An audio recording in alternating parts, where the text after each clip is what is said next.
Hi, it's Marilyn. I'm outside. I'm upstate New York. I'm actually in a place where there's about 8 inches of snow. I feel like I'm in a movie. It's kind of a cool thing. And that's part of what I want to talk about, which is that we are all in movies because we're so used to seeing media that when we're walking around, the two aspects of sight and sound make us feel in a state of slight unreality. Why this is important is because you can use this to your advantage when you're working on things. So when you feel this way, if you're a creative person, if you're me, you're going to write a story about this because that's what I do. And I'm going to write a story about a city girl being out in the country and what that feels like, and then what that makes me think of in a time when I was a kid that I remember. And that leads me to other things and other conversations. Now, why this is important is because whether you're outside or indoors, every time you are somewhere, you are in a movie in the sense that there's a lot of stuff going on around you. There's you, there's what you're looking at, there's the sound, the smells, and so on and so forth.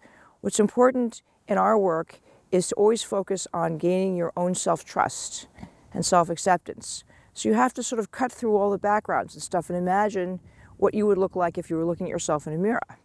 Now, why you would do this is because wherever you are, there's something you have to do. And so if we accept that we're always sort of in something like a movie, how it feels to us, then we can step outside that at any moment. This is important.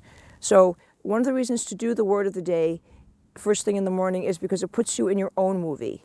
Now, this is different than meditation because you are focusing on imagery and words, because words are heavily nuanced. So this is a different style of reflective self-connection. So by plugging into yourself when you do the word of the day, you remove the movie that you woke up in, which is just, it's as simple as your bedroom and your cat's on your bed, or you're in bed with your person, or you're alone, whatever you are. But it's still a movie. It's external to your true consciousness.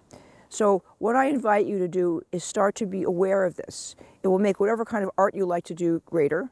And it will also, again, foster the self-trust, because even if you're somewhere, like I'm standing out here in this beautiful snow, I am not the snow, I am not this outside person. I am still someone having a relationship with myself, and I am making my decisions based on my primary relationship, which is with myself. And it's so hard to forget yourself because you can't see you. You're looking at the snow, you're looking at your friends, you're looking at whatever you're looking at, and you forget yourself. And I think the single most thing to do if you're going to make a New Year's resolution or any other kind of resolution is, I'm going to be with myself wherever I am. And this is not an act of narcissism. To my way of thinking, this is an act of necessity, because this other part of you is what I call your stronger self. And that's the part of you that is your GPS. It keeps you from falling. It keeps your heart beating. It keeps you breathing. These are all unconscious things, but by leaving them unconscious, you are not empowered. By being aware that there's this other part of you, you create twice as much of you wherever you are, and your ability to get things done, be safe, and help others is enhanced at least 1,000%.